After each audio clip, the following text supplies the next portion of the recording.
আপনারা দেখছেন Bankura TV breaking news. Bankura TV YouTube চ্যানেলে আপনাদের স্বাগতম।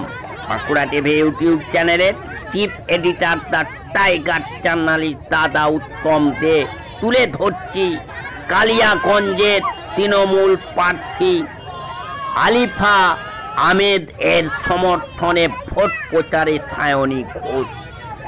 সায়নী ঘোষের ভোট প্রচার এই কালিয়াগঞ্জে তৃণমূল প্রার্থীর হয়ে।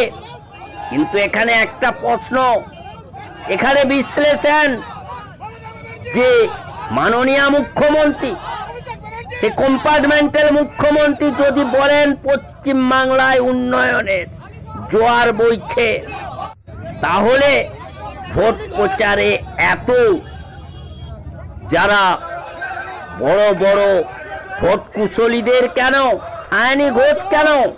আপনার তো আছে লক্ষ্মীর ভান্ডার।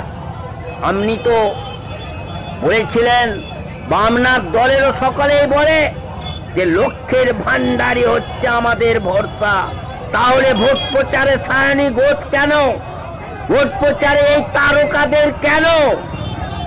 যদি লক্ষ্মীর ভান্ডারই সব হয়ে থাকে পশ্চিম বাংলার মানুষের কাছে, তাহলে ভোটে এত প্রচার কেন? চুপচাপ বসে থাকতে পারেন তো।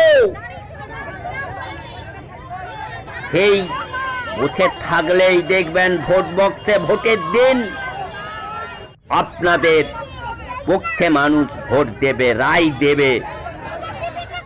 আর এই লক্ষ্মীর ভান্ডার নয়, আপনারা যতই ভাবুন ভোটটা সঠিক করে করান, ভোটের দিন মানুষকে ভোট দিতে দেন। দেখুন আপনাদের এই তৃণমূল দল বুঝতে পারবে যে আমাদের মাটি, পায়ের তোলার মাটিটা কোথায়। তাহলে এই মমতা বন্দ্যোপাধ্যায় মুখ্যমন্ত্রী, কম্পার্টমেন্টাল মুখ্যমন্ত্রী, বুঝতে পারবেন যে বর্তমানে তৃণমূল দলের পায়ের তোলার মাটি সরে গেছে পশ্চিম বাংলা থেকে। লক্ষ্মীর ভান্ডার দিয়েও কিছু হবে না।